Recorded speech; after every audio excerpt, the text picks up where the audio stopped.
আমার ভিডিওতে এক বোন কমেন্টস করছে যে তারা কেন বারবার সালামের বাড়ি থেকে চলে যায় এই নিয়ে একটা ভিডিও বানাতে।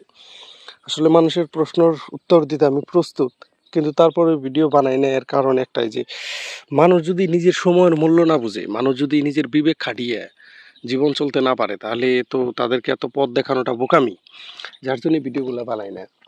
তো যাই হোক, এই বোনটার প্রশ্নের উত্তর আমি অবশ্যই দিব, যদিও আগে দিছি, হয়তো বোনটা দেখে নাই।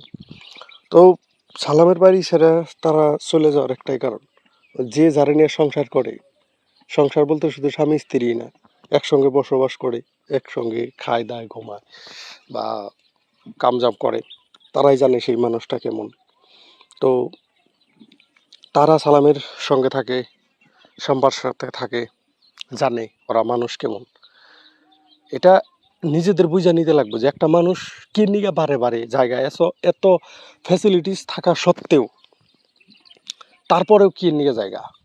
তারা গরিব, খুব অভাবী মানুষ, ওর বাপ মাও বাড়ি ঘর নাই, আর সালামের তো অট্টালিকা বানিয়ে ফেলাইছে, মাটি জমা অনেক, ফ্যাসিলিটিস অনেক, খাওয়া খাদ্য সব কিছুই, তারপরেও কেন জায়গা।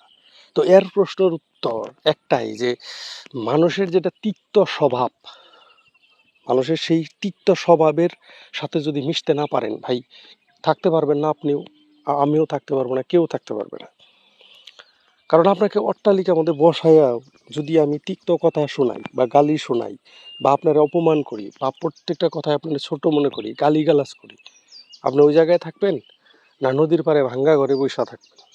এটা কোন আপনি যদি সুখে থাকেন, কের কথা না শোনেন, গোলামি করতে না হয়, তাহলে আপনি একা একা নদীর পাড়ে বৈশায় ওই পান্তা ভাত খেয়ে বেঁচে থাকবেন, ওইখানে বিরিয়ানি খাওয়ার জন্য যাবেন না। ঠিক তারা ছোট পোলাপান এমনিতেই কত সহ্য করব, ক্যামেরার সামনেই অনেক ধরনের কথা বইলা ফেলে যেগুলা কাটপাট পারে না। তো ব্যাক ক্যামেরায় কত ধরনের কথা যে শোনায় যখন ক্যামেরা থাকে বা দৈনন্দিন জীবনে, সেগুলো শুধু তারাই জানে। যার জন্যেই এত হেডেক ওই ছোট মেয়ে না নিতে পারে না, তো বুঝছেন, যার জন্যে ও বারে বারে চলে যায়। আরও বহুত কারণ আছে, এগুলা নেক্সট টাইম হয়তো বলবো। তো আপনিও বুঝে নিয়েন বইটা আমার। আপনি কমেন্ট করছেন, আপনার উত্তরটা অবশ্যই হয়তো পাইছেন। ঠিক আছে, আজ পর্যন্ত এইখানেই।